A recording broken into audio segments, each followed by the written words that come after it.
Ante los temores y las incertidumbres de la vida, Dios ofrece esperanza.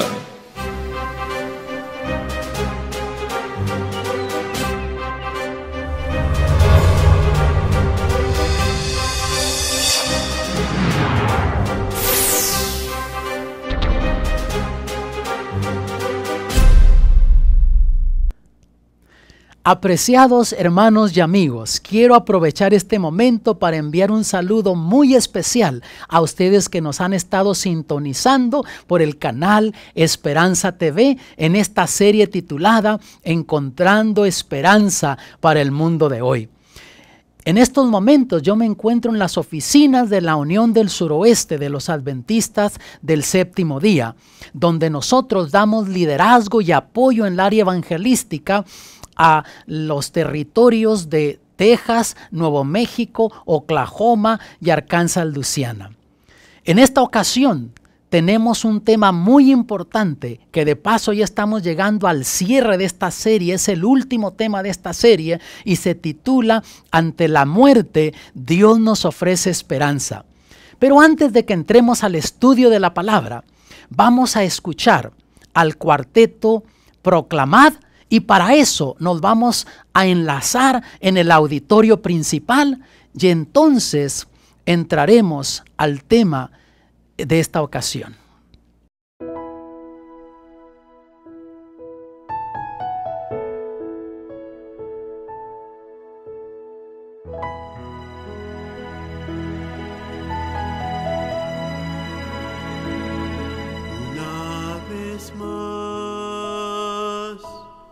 Oscureció,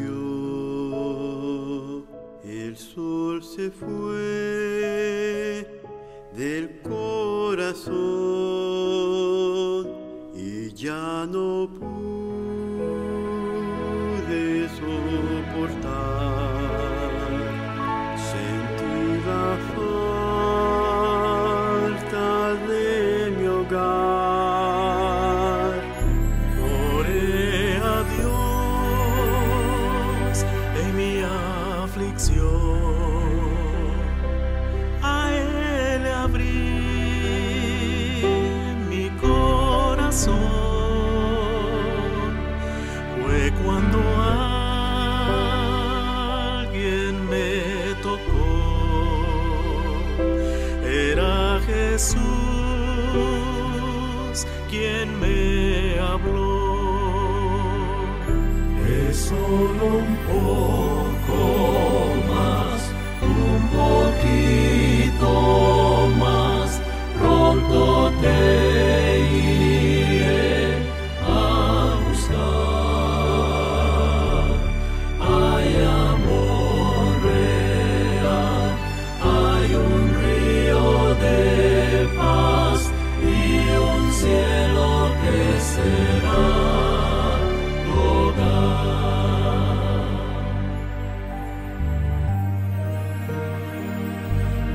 Una vez más amaneció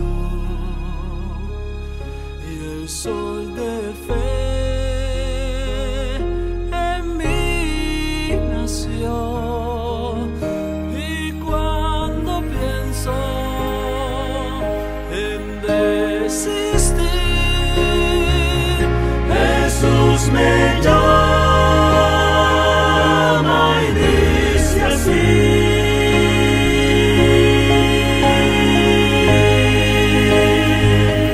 es solo un poco más, un poquito más, pronto te iré a buscar. Hay amor real,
Alabado sea el nombre de Dios.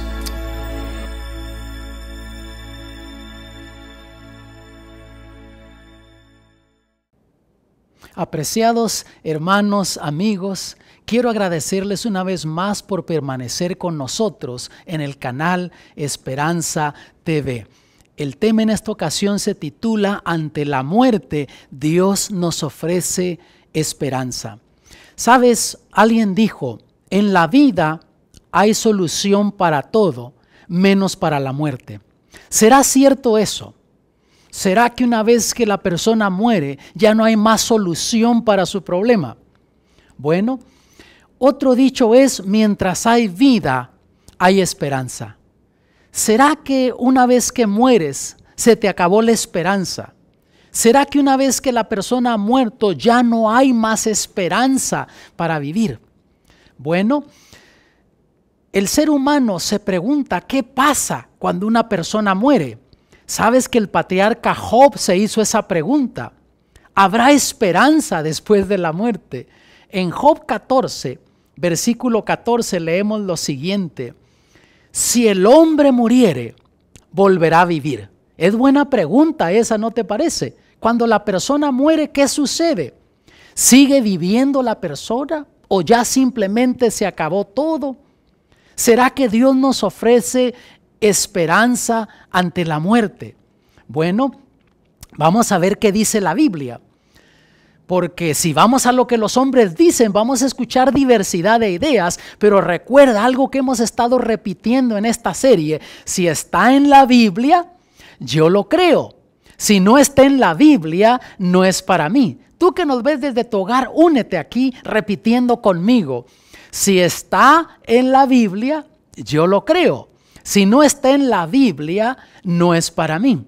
Ahora, entonces, ¿qué es la muerte? Bueno, si vamos a una definición sencilla, práctica de lo que es muerte, diríamos entonces lo siguiente, que muerte es ausencia de vida. Pero mira, antes de que elaboremos en eso, mira lo que dijo el Señor Jesús aquí en Apocalipsis 1:18. Y el que vivo y estuve muerto, mas he aquí que vivo por los siglos de los siglos. Amén. Y tengo las llaves de la muerte y del Hades. Y nota que aquí el Señor Jesús usa la palabra Hades. ¿Qué es la palabra Hades? La palabra Hades es una palabra griega que quiere decir sepultura. Por lo tanto, el Señor Jesús nos dice que Él tiene las llaves de la muerte y de la tumba, de la muerte y de la sepultura. Él venció a la muerte, Él salió triunfante de la tumba y por esa razón Él nos ofrece esperanza ante la muerte. Por lo tanto, ante la muerte podemos tener esperanza porque el Señor Jesús ya venció a la muerte. El Señor Jesús ya venció a la tumba. Así es que repetimos, muerte podríamos decir que es ausencia de vida. Esa sería una definición sencilla, práctica, al punto.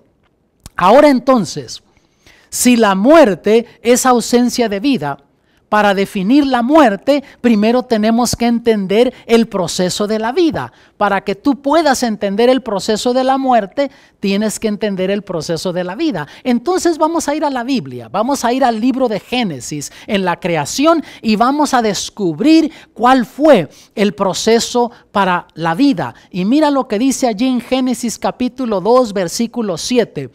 Formó pues Jehová Dios al hombre del polvo de la tierra, y alentó en su nariz soplo de vida, y fue el hombre en alma viviente. Por lo tanto, vemos aquí, querido amigo, que Dios utilizó dos elementos para traer al ser humano a la vida. ¿Cuáles fueron esos dos elementos? Primero tenemos el cuerpo más el soplo de vida. Eso dio el alma viviente. Ahora nota algo interesante. El cuerpo solamente innato no era alma viviente. El soplo de vida no era alma viviente. Pero cuando el Señor une esos dos elementos, entonces allí tienes el alma viviente.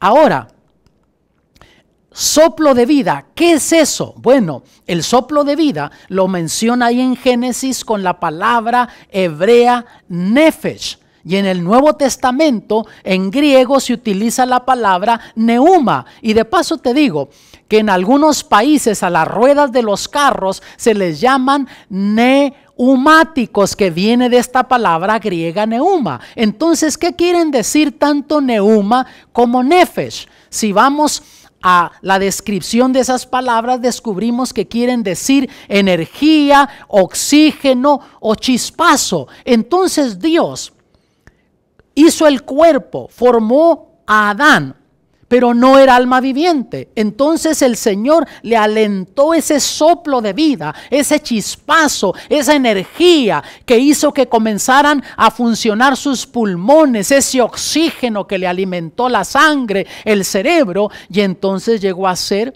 un alma viviente.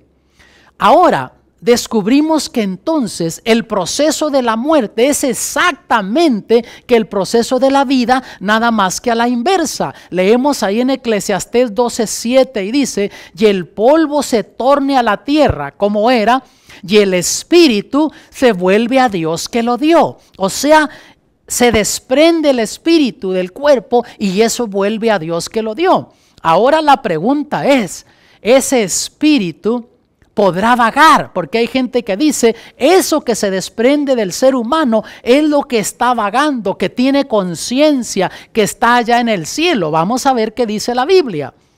En Eclesiastés 9, versículos 5 y 6 leemos lo siguiente: porque los que viven saben que han de morir. Mas ahora nota, mas los muertos nada saben, ni tienen más paga, porque su memoria es puesta en olvido. Antes de que terminemos de leer este versículo, nota que dice que los muertos nada saben, y la memoria, la mente, el cerebro es puesto como en un estado de coma profunda. En este caso dice que es puesto en olvido. Y ahora mira, también su amor y su odio y su envidia fenecieron ya. Déjame detengo una vez más aquí.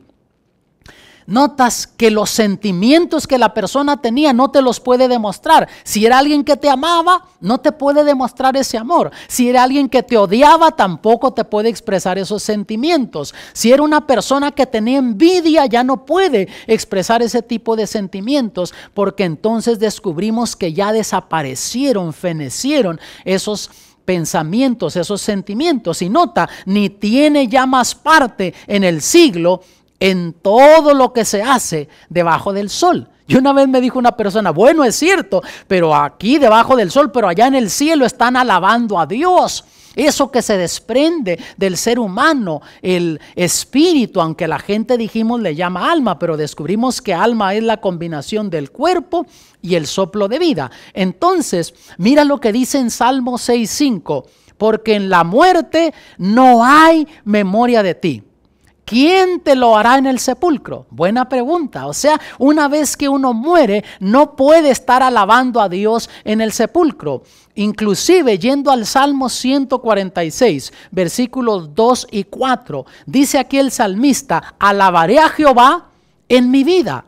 Cantaré salmos a mi Dios cuando, mientras viviere. Está diciendo, yo voy a alabar a Dios mientras esté vivo. Voy a cantarle salmos, alabanzas mientras esté viviendo. ¿Por qué razón? ¿Qué sucede entonces cuando la persona muere? Aquí lo vuelve a repetir el salmista: saldrá su espíritu, tornaráse en su tierra, en aquel día perecerán sus pensamientos. Por lo tanto, la Biblia es clara, no hay duda de lo que es la muerte, es claro aquí. Sabes que yo tendría unos 16 años cuando por primera vez leí este versículo que te voy a leer en unos momentos, Eclesiastés capítulo 3, versículos 19 y 20, y quedé sorprendido en ese entonces. No sé si tú alguna vez lo has leído, pero nota lo que dice: porque el suceso de los hijos de los hombres y el suceso del animal, el mismo suceso es. Como mueren los unos, así mueren los otros. Y una misma respiración tienen todos. Ni tiene más el hombre que la bestia, porque todo es vanidad. Todo va a un lugar. todo es hecho del polvo y todo se tornará en el mismo polvo. Entonces, querido amigo, ¿qué nos hace diferentes de las bestias? Bueno, la bestia reacciona por instinto, no puede escoger servir o no servir, hacer lo bueno o hacer lo malo. Tú y yo somos seres racionales. Dios nos dio un raciocinio, una conciencia por donde el Espíritu Santo se comunica con nosotros. Fuera de eso, nada nos hace diferentes de las bestias. Las bestias, repito, no pueden elegir servir a Dios o no servirle, obedecer o no obedecer. Reaccionan simplemente por instinto. Ahora entonces, ¿qué no han subido al cielo los fieles hijos de Dios? Hay personas que me han hecho esa pregunta, pastor, pero ¿qué los grandes hombres de Dios que ya no están allá en el cielo? Esos grandes patriarcas, profetas, apóstoles. ¿Sabes tú que en el capítulo 2 del libro de los Hechos, los versículos 29 y luego te voy a leer el 34 también? Allí el apóstol Pedro, se encuentra en el día de Pentecostés, predicando ese grande sermón que movió a las masas y movido por el Espíritu Santo, él les predica. Y mira lo que dice: varones hermanos, se os puede libremente decir del patriarca David, que murió y fue sepultado, y su sepulcro está con nosotros hasta el día de hoy. Qué interesante. Y ya para cuando el apóstol Pedro predica este sermón en el día de Pentecostés, hacía alrededor de 1000 años que había muerto el rey David. Y dice el apóstol Pedro, su sepulcro está todavía aquí con nosotros. Y el versículo 34, mira lo que dice, leamos juntos. Porque David no subió a los cielos. Ahora una vez me dijo una persona, bueno, claro, porque él se perdió, se fue al infierno. Pero ¿sabes una cosa? En el libro de Hebreos capítulo 11, allá hay una grande lista de hombres de fe. Y entre ellos está incluido el rey David.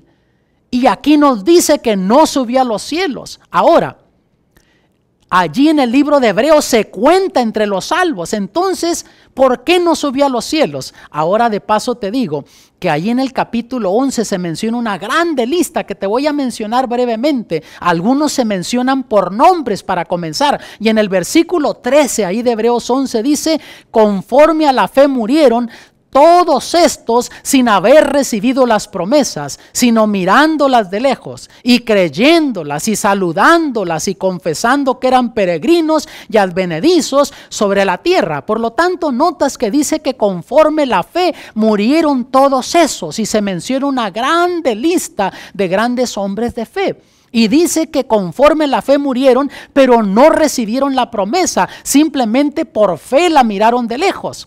Y entre ellos se mencionan algunos, te voy a mencionar unos cuantos. Por ejemplo, se menciona a Noé ahí por nombre, ese pregonero de salvación, y dice allí que conforme la fe Noé murió, pero no recibió la promesa. Se menciona al patriarca Abraham, al padre de la fe, y también conforme la fe murió, pero no recibió la promesa. Se menciona a Lot, el sobrino de Abraham, que también él está allí como los grandes hombres de fe, que vivió rodeado de esas ciudades perversas de Sodoma y Gomorra, y dice que conforme la fe murió y no recibió la promesa. Allí se menciona a Isaac, se menciona a Jacob, Isaac hijo de Abraham.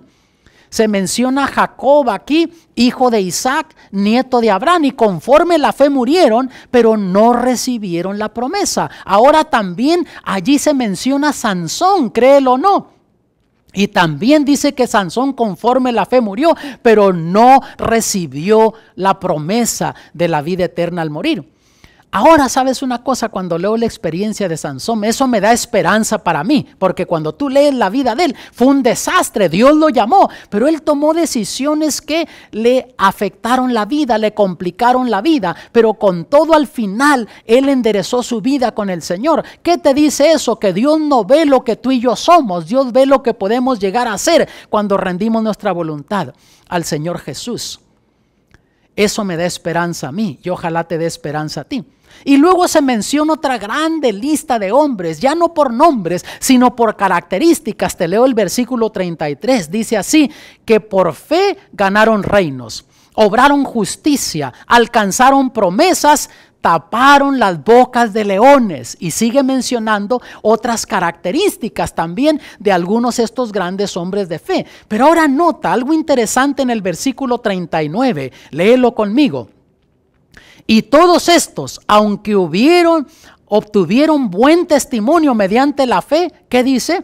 No recibieron la promesa. Y si ya dieron testimonio de la fe, de su fe, ¿por qué razón al morir no recibieron la promesa? Versículo 40 nos lo explica. Proveyendo Dios alguna cosa mejor para nosotros, para que no fuesen ellos perfeccionados sin nosotros. ¿Qué nos está diciendo aquí? Que Dios no quiso que se nos adelantaran. Si no, tú y yo diríamos, Señor, ¿qué culpa tuve yo haber vivido en el siglo XXI? Y estos grandes hombres de fe ya tienen miles de años, cientos de años gozando de la vida eterna, y yo apenas voy a comenzar a gozar la vida eterna. Pero aquí nos dice que Dios nos ha de dar la vida eterna a todos a una vez. No quiso que eso nos adelantara. ¿No te parece que Dios es un Dios maravilloso? Óyeme, este tema es un tema interesantísimo. Todavía nos falta una parte muy importante de este tema, pero para eso quiero invitarte a que te unas ahora en vivo. Vamos a enlazarnos al auditorio donde hemos estado dando esta serie y vamos a continuar con este tema tan interesantísimo. Ante la muerte, Dios nos ofrece esperanza. Y queremos aprovechar también a darles un saludo a toda esta gente linda que está aquí con nosotros en Fort Worth, Texas. Sean bienvenidos en esta ocasión. Jesús comparó la muerte con el sueño. Le hablaron de su amigo Lázaro, alguien que él apreciaba, quería. Y le dijeron que estaba enfermo. Las hermanas de él lo mandaron llamar, vivían en Betania. Ven porque está enfermo. Y parecía que había caído en oídos sordos de Jesús esa petición. No sé qué te pasa a ti cuando tú estás en una necesidad en la vida y le pides a Dios y pareciera que está cayendo en oídos sordos. Pero Dios, amados, siempre escucha tus necesidades, tus oraciones. Y por fin Jesús decidió ir allá después de unos días. Y mira lo que dice en Juan capítulo 11, versículos 11 al 14. Dicho esto, díceles después: Lázaro, nuestro amigo, duerme, mas voy a despertarle del sueño. Dijeron entonces sus discípulos: Señor, si duerme, salvo estará.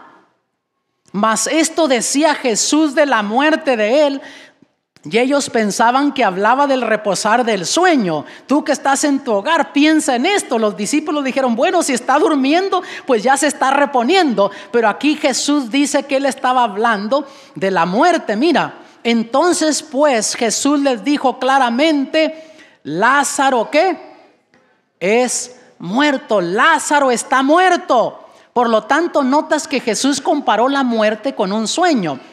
Y después, cuando llegó allá a Betania, mira, Marta se le acerca, ahí versículos 21 y 22. Y Marta dijo a Jesús: Señor, si hubieses estado aquí, mi hermano no fuera muerto. ¿Por qué razón? Ellos habían visto milagros del Señor Jesús, pero todavía no habían visto que alguien resucitara. Y decían: él estuvo enfermo, lo podrías haber sanado. Mas también sé ahora que todo lo que pidieres de Dios te dará Dios. Ella se seguía aferrando a la fe que algo podía suceder, aunque no sabía cómo. Versículos 23 al 26, dícele Jesús: resucitará tu hermano. No dijo resucitó, notas, resucitará, hablando en verbo futuro.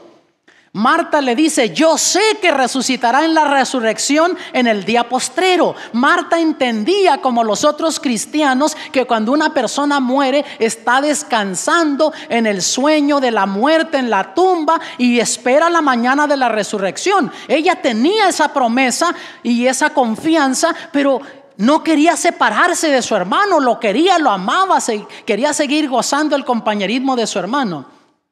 Dícele Jesús: yo soy la resurrección y la vida. El que cree en mí, aunque esté muerto, vivirá. No dice el que cree en mí aunque esté muerto vive. Dice el que cree en mí aunque esté muerto vivirá, hablando en verbo futuro. Y todo aquel que vive y cree en mí no morirá eternamente. ¿Crees esto? ¿Por qué razón? Porque sí, como Lázaro y otros cristianos murieron la primera muerte, la muerte física, pero no van a morir eternamente. ¿Por qué razón? Porque hay una mañana de la resurrección. Y cuando fue a la tumba, versículo 43 dice: habiendo dicho estas cosas, clamó a gran voz: Lázaro, ven fuera. Lo llamó de la tumba. No dijo: Lázaro, baja del cielo o sal del infierno. Dijo: ven fuera. Y sabes tú que en la Biblia, después de que Lázaro resucitó, no encuentras nada que Lázaro haya dicho dónde estuvo esos 4 días. ¿Por qué razón? Porque la Biblia dice que los muertos nada saben. Estaba durmiendo. Para él fue como que apenas había cerrado los ojos, ahora los había abierto. ¿Qué enseñaba el apóstol Pablo de la muerte? Porque el apóstol Pablo habló mucho de eso. Y mira lo que dice en 1 Tesalonicenses 4:13: tampoco, hermanos, queremos que ignoréis acerca de quiénes, de los que duermen. Y se está refiriendo de los cristianos que están muertos. Él también está comparando la muerte con un sueño. Que no os entristezcáis como los otros que no tienen esperanza. O sea, sí te entristece el perder un ser querido. Pero yo he estado en funerales, hermanos. Me tocó el funeral de mi suegro. Viajamos a Guadalajara de emergencia ya. Fuimos al funeral de él y tuvimos el funeral, en fin, en el panteón, todo. Y se me acercó un empleado de allí y me dice: ustedes son cristianos, ¿verdad? Le digo: sí. ¿Por qué dices eso? Dice: mira, yo miraba así tristeza, pero al mismo tiempo había esperanza. Cantaban con esperanza, con confianza. Yo aquí veo funerales todos los días, sepelios, y dice: sabes, es triste ver lo que sucede con la gente que no tiene esas promesas y esa esperanza que ustedes tienen. La gente se desmaya, hasta se quiere tirar ahí a la tumba junto con su ser querido. Y amados, hay diferencia entre el que tiene esta bendita esperanza. Mira versículos 16 y 17: porque el mismo Señor, con aclamación, con voz de arcángel y con trompeta de Dios, descenderá del cielo, y los muertos en Cristo resucitarán primero. Luego nosotros, los que vivimos, los que quedamos, juntamente con ellos seremos arrebatados en las nubes a recibir al Señor en el aire, y así estaremos siempre con el Señor. Notas que el apóstol Pablo es claro en lo que es la muerte. Es un sueño. ¿Qué entendía el profeta Daniel de la muerte? Él habló también de eso y vivió como 600 años antes que el apóstol Pablo. Y mira lo que dice en Daniel 12:2. Ya está escribiendo el último capítulo de su libro y dice: y muchos de los que duermen en el polvo de la tierra serán despertados, unos para vida eterna, otros para vergüenza y confusión eterna. Y notas que hay consistencia en la Biblia. Habla de 2 grupos: unos reciben vida eterna, otros destrucción eterna. Y en el versículo 13 se le dice a Daniel: y tú irás al fin y reposarás. O sea, vas a llegar al fin de tus días, vas a morir, vas a reposar en la tumba. Pero ¿qué se le dice? Y te levantarás en tu suerte al fin de los días. En esa mañana de la resurrección se le dio la promesa a Daniel que él se levantaría, saldría de la tumba. ¿Qué entendía Job de la muerte? Él vivió siglos antes de Daniel. ¿Y qué decía Job de la muerte? Mira, Job 19, versículos 25 y 26. Yo sé que mi Redentor vive, y al fin se levantará sobre el polvo. Y después de deshecha esta mi piel, aún he de ver en mi carne a Dios. Job entendía que al morir él, pues los gusanos se lo iban a comer, se iba a deshacer él, no iba a quedar iba a quedar en el polvo. Pero él sabía que cuando viniera ese día de la mañana de la resurrección, que él en su carne, en su propio cuerpo, iba a ver a Dios. Y en el versículo 15 del capítulo 14 dice: aficionado a la obra de tus manos, llamarás y yo te responderé. Él era aficionado a las obras de Dios, a las maravillas de Dios. Y él dice: estaré muerto, pero cuando tú me llames de la tumba, de ahí yo te voy a responder. ¿No les parece maravilloso esto? Entonces, ¿de dónde surgió la creencia de la inmortalidad? Que la persona muere, pero que no muere. Que muere, pero que su alma sigue vagando. Ya descubrimos que alma es la unión del cuerpo y el soplo de vida, el espíritu. Pues la gente dice: bueno, el espíritu es lo que anda vagando y se da cuenta de lo que está sucediendo. Mira lo que dice Génesis 3, versículos 3 y 4. Mas del fruto del árbol que está en medio del huerto, dijo Dios, no comeréis de él, ni le tocaréis, porque no muráis. Es lo que Eva le dijo a Satanás por medio a la serpiente. Pero noten lo que Satanás le dijo. Entonces la serpiente dijo a la mujer: no moriréis. Dios había dicho: el día que peques, desobedezcas, vas a morir. Pero la serpiente, Satanás, dijo: no vas a morir. Y de allí viene, hermanos, esa mentira de que el ser humano muere, pero que no muere, que sigue viviendo. Incluso les dijo: van a ser como dioses, sabiendo el bien y el mal. En Ezequiel 18:4 dice Dios: he aquí que todas las almas son mías. ¿Y qué dijimos que es el alma? El cuerpo y el soplo de vida, el ser completo, eso es alma. Y Dios dice: he aquí que todas las almas son mías. Como el alma del Padre, así el alma del Hijo es mía. El alma que pecare, ¿qué dice? Esa morirá. Y no está hablando solamente de la primera muerte, de la muerte que había sufrido el amigo de Jesús, Lázaro. Aquí está hablando de la segunda muerte, de la muerte eterna, de ya no más tener esperanzas para volver a vivir. En Romanos 6:23 nos dice: porque la paga del pecado es muerte. Y está hablando de nuevo de lo mismo, hermanos, de la segunda muerte, de la muerte eterna. Entonces, ¿quién es el único que tiene inmortalidad? ¿Qué nos dice la Biblia? Mira, si vamos allí a 1 de Timoteo 6, versículos 15 y 16, escribiendo el apóstol Pablo, dice: la cual a su tiempo mostrará el bienaventurado y solo poderoso, Rey de reyes y Señor de señores, quien solo tiene inmortalidad, que habita en luz inaccesible, a quien ninguno de los hombres se ha visto ni puede ver, al cual sea la honra, el imperio sempiterno. Amén. Por lo tanto, hermanos, solo Dios, solo la divinidad tiene la vida, tiene la inmortalidad. Pero ahora no quiere decir que Dios no nos las va a dar algún día, porque mira la promesa que nos hace el apóstol Pablo en Romanos capítulo 2, versículos 6 y 7. Yo no sé si tú has leído esto, tú que nos escuchas y nos ves desde tu hogar. Mira lo que dice aquí: el cual pagará a cada uno conforme sus obras. Está hablando del día cuando Jesús venga en gloria por su iglesia. Y mira lo que sigue diciendo: a los que perseverando en bien hacer buscan gloria y honra e inmortalidad, la vida eterna. Notas, aquellos que les sirven, aquellos que están viviendo la vida cristiana, ese día que aparezca el Señor Jesús en gloria, les dará la inmortalidad, la vida eterna. Pero mientras ese día no llegue, amados, nosotros somos seres mortales ahora. ¿Sabes que en la Biblia alrededor de 1600 veces se menciona el alma? Y siempre en contexto mortal, que muere. Y por lo menos unas 53 veces encuentras en la Biblia la palabra muerte, que es un sueño, que están descansando, que están durmiendo, porque eso es lo que la Biblia enseña. Mira lo que dijo el Señor Jesús en Juan capítulo 5, versículos 28 y 29. No os maravilléis de esto, porque vendrá hora cuando todos los que están en los sepulcros oirán su voz.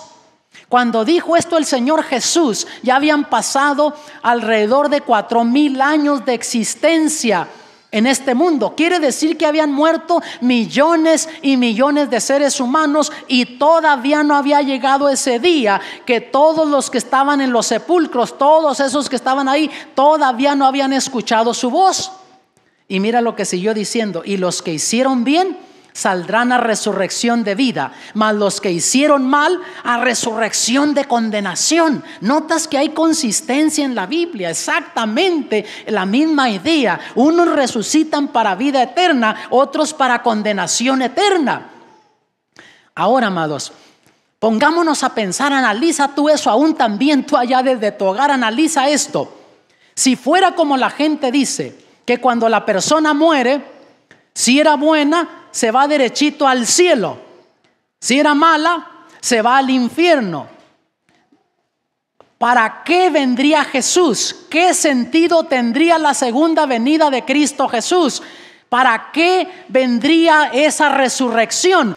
Ahora piensa en Hitler, que vivió ahora unos 60, 70 años atrás y fue responsable de la muerte de millones y millones de inocentes. Yo visité el país de Bielorrusia y me llevaron fuera de Minsk a un lugar donde hay un cementerio y un memorial, hermanos, allí donde masacraron a gente de Bielorrusia. Tenía 12 millones de habitantes en ese entonces, creo, Bielorrusia. Masacraron alrededor de 4 millones de bielorrusos. Imagínense ustedes, fue una cosa pero triste. Aparte de eso, visitamos con mi esposa en Polonia campos de concentración, en Alemania también, y es increíble las atrocidades que mandó Hitler que se hicieran. Y conforme enseñan estos predicadores y gente cristiana, entonces Hitler tiene apenas 70 años quemándose. Y el que vivió en los tiempos de Jesús por ser un ladrón tiene 2000 años quemándose. Dirías que ese es un Dios justo. Yo no quisiera servir a un Dios así, pero la Biblia no me enseña eso. El Señor Jesús dijo que llegará la hora cuando todos los que están en los sepulcros oirán su voz. Y los que hicieron lo bueno saldrán a resurrección de vida. Los que hicieron lo malo a resurrección de condenación. Y sabes que a mí me ha tocado estar en muchos funerales. He ido a funerales de gente que cree así, que cuando muere, si es bueno se va derechito al cielo, si es malo se va al infierno. Y he escuchado oficiar a pastores, ministros, sacerdotes. Y sabes que una cosa he captado que se me ha hecho interesante, ¿no? Me ha captado la atención eso, se me ha hecho raro eso. Que a tantos funerales que he ido, y a don Facundo, a don Raimundo y todo el mundo lo mandan al cielo. Siempre dicen, nuestro hermano ya está allá en la gloria con el Señor. ¿Tú has escuchado algún día que diga, nuestro hermano está en el infierno ya? A nadie mandan al infierno. A don Facundo, don Raimundo y todo el mundo para el cielo, no importa cómo sea. Andaba bebiendo por ahí, maltrataba a su mujer, le pegaba y se accidentó y se mató. ¿Y qué dicen? Ya está en el cielo, en la gloria con el Señor nuestro hermano. ¿Notas? Pero eso no enseña la Biblia. Y otros dicen que aparte de infierno y cielo que hay purgatorio, que la gente se está ahí medio rostizando un poco y que hay que pagar dinero a la iglesia para que digan misas en favor de esa persona y que lo saquen del purgatorio y de ahí lo manden a la gloria, al cielo. Eso no está en la Biblia, amados. Esas son enseñanzas y doctrinas de hombres, no es bíblico. En Mateo 25:41 dice el Señor Jesús hablando de ese día, del día final cuando Él venga en gloria. Entonces dirá también a los que estarán a la izquierda. Allí había 2 grupos, derecha los que se salvan, ovejas, izquierda los que se pierden, cabritos. Y mira lo que le va a decir a los que están a la izquierda. Apartaos de mí, malditos, al fuego eterno preparado para el diablo y para sus ángeles. Déjame aclarar una cosa antes de que entre al punto principal de esto. Ese fuego que Dios tiene preparado, notas que no está quemando ahora, lo tiene preparado para ese día. Pero nota que no es para ti ni para mí. ¿Para quién es? Para el diablo y sus ángeles, que son los responsables de la desobediencia, del pecado, del sufrimiento, del dolor y de la muerte. Pero el Señor Jesús usó la terminología al fuego eterno, y con eso la gente dice, pues están quemando eternamente. Y sabes que hay gente que usa estos versículos para meterle miedo a la gente. Si no aceptas a Jesús, te vas a quemar y te vas a estar rostizando por la eternidad. Y la gente lo pinta un cuadro ahí medio así dramático, que se está rostizado 100 años por un lado y viene un demonio con un trinche y le da un piquete y salta y se rostiza otros 100 años por otro lado, y así por la eternidad se va a estar rostizando. Pero al decir fuego eterno, no está hablando que la gente se va a quemar eternamente, sino que las consecuencias son eternas. La gente perdió la vida eterna y las consecuencias son eternas. Te voy a mostrar un ejemplo bíblico. Ya hablamos en otro estudio de lo que sucedió con las ciudades de Sodoma y Gomorra. Recuerdan que cayó fuego del cielo, cayó fuego y azufre, porque eran ciudades pervertidas. Y mira lo que dice el apóstol Judas, Judas 1:7. Como Sodoma y Gomorra y las ciudades vecinas, las cuales de la misma manera que aquellos, habiendo fornicado e ido en pos de vicios contra naturaleza, fueron puestos por ejemplo, sufriendo el castigo del fuego eterno. Usa la terminología fuego eterno, pero tú vas a la llanura del Jordán, donde existieron esas ciudades, y no encuentras que todavía se están quemando allí. Notas, las consecuencias fueron eternas para ellos, perdieron la vida eterna, pero no se están quemando. Esa llanura del Jordán queda al sur, poquitito ahí del Mar Muerto. Yo he visitado ese lugar y incluso han encontrado algunas ruinas en la orilla del Mar Muerto y creen que son ruinas de esas ciudades. Incluso el Mar Muerto es un lugar ahora turístico. Tú vas, pero está cargado de sal, parece aceite el agua, y muchos dicen que así quedó por el fuego y el azufre que cayó al mar y esos minerales que ahora han hecho que no hay vida en el mar. Tú no te puedes hundir allí. Si no sabes nadar, ahí vas y te tiras nada más y no te hundes por toda la sal que tiene el agua. Y tú vas allí y no se están quemando todavía. Simplemente es una expresión idiomática para decir que las consecuencias son eternas. Mira lo que dice Malaquías 4:1. Porque aquí viene el día ardiente como un horno, y todos los soberbios y todos los que hacen maldad serán estopa, o sea, se van a encender. Y Malaquías viviría unos 400 años antes que el Señor Jesús. Y noten ustedes que él dice que viene ese día. Todavía no había llegado. Quiere decir que ya habían pasado unos 3600 años desde Adán hasta ese tiempo, y habían muerto millones y millones, y todavía no había llegado ese día cuando iban a encenderse como estopa los pecadores. Y aquel día que vendrá, está hablando de la venida de Cristo, los abrazará, ha dicho Jehová de los ejércitos, el cual no les dejará ni raíz ni rama. Y si no dejan ni raíz ni rama, ¿qué quedó? Entonces, ¿cómo van a seguir ardiendo ahí, quemándose? Incluso mira en Isaías 28:21, hablando de ese día, dice: porque Jehová se levantará como en el monte Perasim, como en el valle de Gabaón se enojará, para hacer su obra y su extraña obra, y para hacer su operación y su extraña operación. O sea, para Dios no va a ser algo agradable ese día. Hay gente que piensa que Dios se va a gozar ese día. Va a ser una obra extraña para Dios, una operación extraña, porque la naturaleza de Dios no es de destruir, es de dar vida. Tú que me ves desde tu hogar, la naturaleza de Dios no es de quitar la vida, es de dar vida. No es de traer sufrimiento, es de traer felicidad. Pero Dios habrá aceptado tu voluntad y la mía, y ese fuego está preparado para el diablo y sus ángeles. Pero si tú rechazas la vida eterna, rechazas lo que Jesús hizo por ti en la cruz del Calvario, la otra alternativa para ti es perderte con el diablo. Pero para ti no está ese fuego, y por eso va a ser una obra extraña para Dios tener que destruir criaturas por las cuales ya Jesús murió en la cruz del Calvario.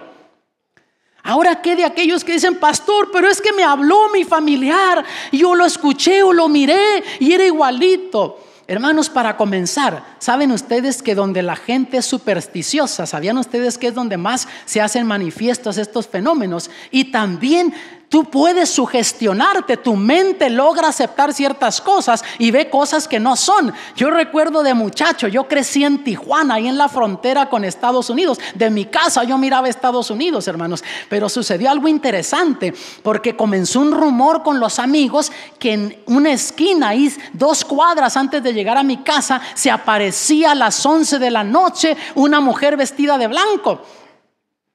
Y yo tendría unos 12 años entonces. Y me gustaba irme a juntar con unos chavos que en un barrio ahí, más arribita de mi casa, y eran chavos de 16, 18 años, y se ponían a contar esto y lo otro, y se quedaban hasta noche, y yo estaba ahí prendido escuchándolos. Y cuando ya eran pasado de las 11 y se comenzaban a ir cada quien para su casa, yo era el único que tenía que irme por ahí, hermanos. Y óigame, iba sufriendo yo, y nada más me iba acercando ahí, y comenzaba a correr yo, y correr.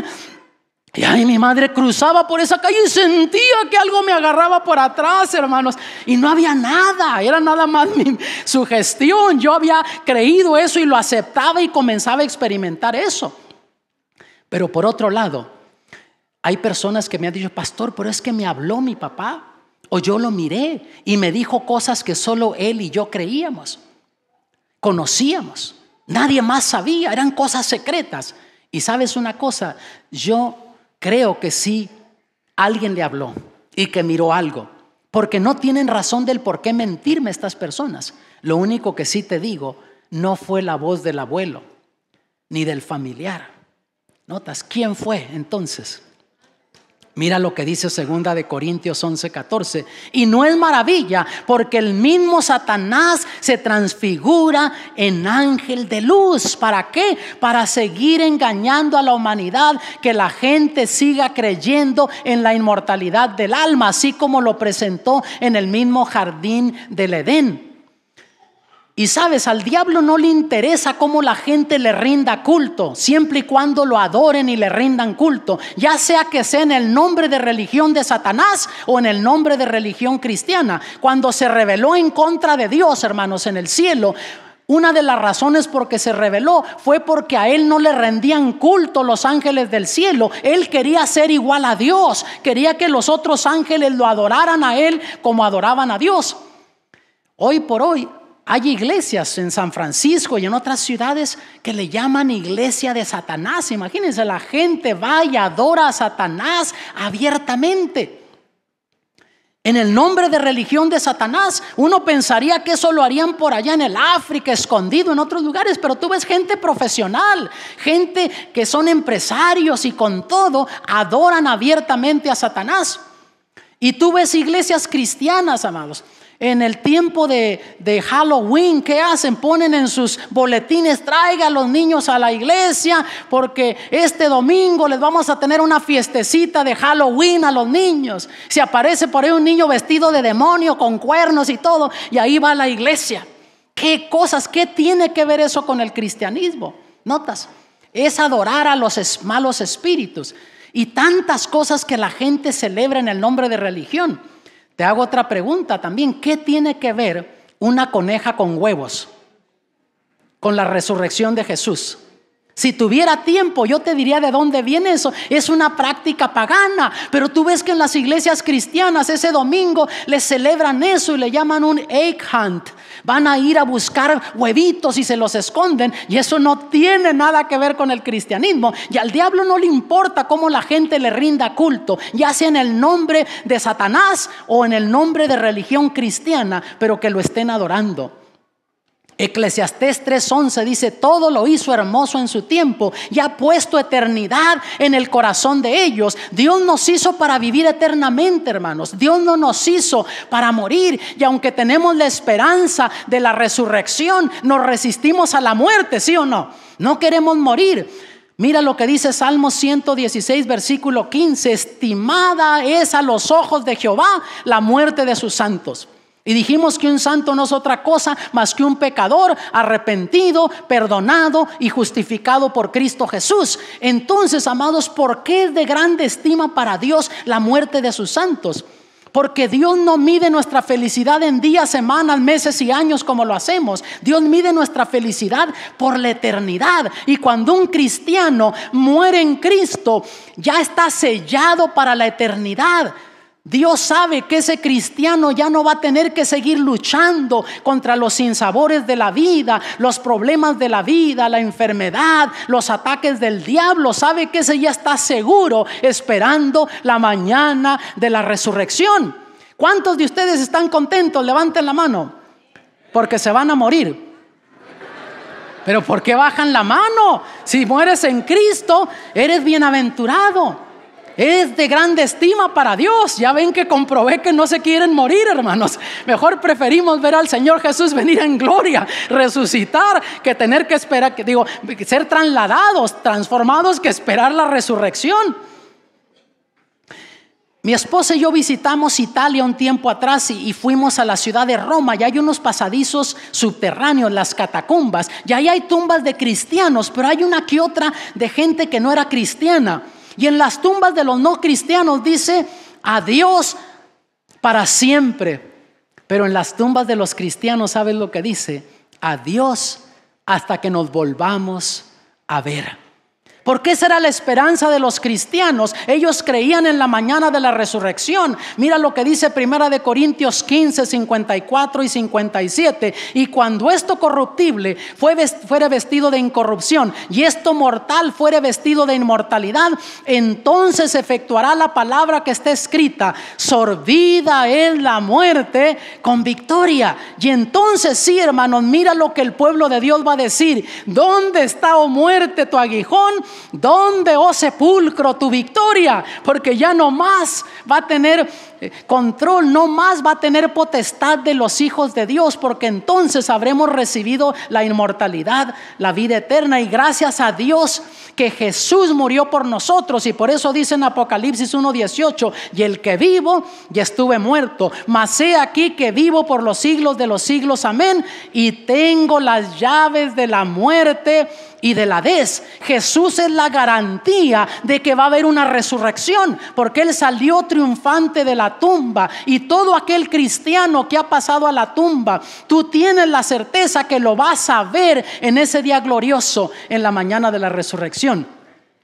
Y en estos momentos, hermanos, tenemos una linda persona que ha decidido aceptar a Jesús como su Salvador personal. Y ya en el bautisterio se encuentra el pastor David Contreras. Tenemos a Jessica Rojo, que ha decidido entregar su vida a Cristo Jesús, así como otros más que se han estado bautizando en esta serie, y otros más que se van a bautizar estos sábados siguientes en las diferentes iglesias. Y Jessica, porque tú amas al Señor Jesús, porque tú crees en el Señor Jesús y sabes que en Él está la esperanza de la vida eterna, para perdón de tus pecados y para esperanza de vida eterna, como ministro del Evangelio, te bautiza el pastor David Contreras, y conforme el mandato de nuestro Señor Jesucristo, en el nombre del Padre, del Hijo y del Espíritu Santo. Amén. Gloria a Dios por ello. ¿No les parece maravilloso? Y tenemos también a Janet. Tenemos a Janet también, que va a ser bautizada. ¿No les parece maravilloso esto también? Ver jóvenes entregando sus vidas a Cristo Jesús. Y Janet, porque también tú amas al Señor Jesús y quieres tener la vida eterna. Has entregado tu vida a Cristo. Ahora públicamente das testimonio de que amas a Jesús y quieres tener la vida eterna. Y para perdón de tus pecados y esperanza de vida eterna, el pastor Contreras, como ministro del Evangelio y conforme el mandato de nuestro Señor Jesucristo, te bautiza en el nombre del Padre, del Hijo y del Espíritu Santo. Amén.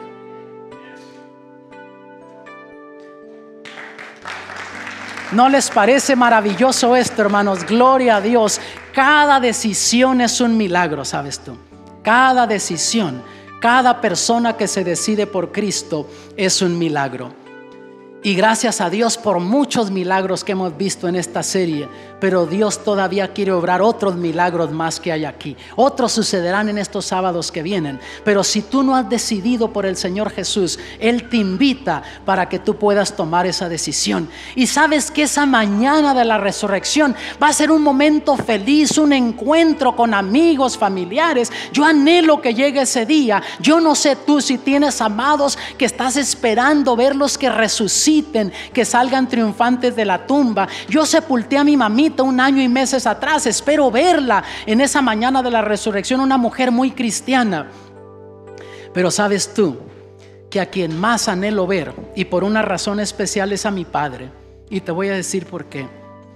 Cuando él murió yo tenía 15 años y yo no conocía de Jesús todavía. Él fue un padre bueno, un señor muy dedicado a la familia. Y él luchó conmigo. Soy el menor de la familia, pero fui el más complicado, hermanos. Y yo recuerdo un domingo de mañana, yo tenía 15 años, un mes de enero. Mi madre me despertó a las 7 de la mañana. Yo era el único que estaba en casa. Mis hermanos ya estaban viviendo en California. Y me dice: hijo, levántate, tu padre está muy grave, levántate. Yo sabía que tenía problemas del corazón él, pero esa mañana, hermanos, era más serio el asunto. Y fui a llamar al vecino. Mi mamá dijo: llámalo, era compadre de él. Vino el compadre, lo quiso llevar al hospital. Le dijo que no, que lo dejara ya ahí. Pero él comenzó a decirle compadre como podía. Le decía: ahí te encargo al Waldo. Así me decía mi papá: te lo encargo. No mencionaba a otro hijo, solo me mencionaba a mí, porque él sabía para dónde yo iba si seguía por el mismo camino que llevaba en la vida. Y hermanos, yo anhelo que llegue esa mañana de la resurrección para poderle decir a mi padre que no fue en vano todo lo que él luchó para que yo fuera una persona de bien en la vida. Si Dios tuviera una resurrección especial ahora y lo resucitara y él entrara aquí a este templo, se vuelve a morir, le da otro ataque al corazón al verme predicando, porque nunca hubiese esperado esto de mí. Pero yo anhelo ese día para decirle a mi padre lo que Jesús hizo por mí, cómo transformó mi vida, cómo usó a alguien para hablarme del evangelio. A lo mejor tú tienes familia a quien chasqueaste, los hiciste sufrir y ahora están muertos, y tú desearas regresar el tiempo para hacer algo diferente, pero ya no puedes. Entrega tu vida a Cristo, vive la vida cristiana y encuéntrate con ellos en ese día glorioso de la mañana de la resurrección. Tú que estás desde tu hogar, tú puedes tener esta esperanza viva en tu corazón, que hay una mañana de la resurrección. Apreciados hermanos y amigos, me encuentro de regreso aquí en las oficinas de la Unión del Suroeste para agradecerles por haber participado en esta programación Encontrando Esperanza para el Mundo de Hoy. Quiero agradecer también a todos aquellos colaboradores que hicieron posible esta programación. Número uno, quiero agradecer a Dios, pero también quiero agradecer a la administración de la Unión del Suroeste por el apoyo financiero, también a Sandra Juárez, directora del canal Esperanza TV, a Josías Ordóñez, que estuvo trabajando con ella, y también a los pastores David Contreras, Jorge Mardones con sus iglesias Forward Sur, Forest Hill, Salim, Burleson y todos los que participaron en las diferentes comisiones en esta campaña. Y por supuesto también quiero agradecerte a ti por haber estado participando de esta programación por medio del canal Esperanza TV. Que Dios te bendiga, que Dios te guarde.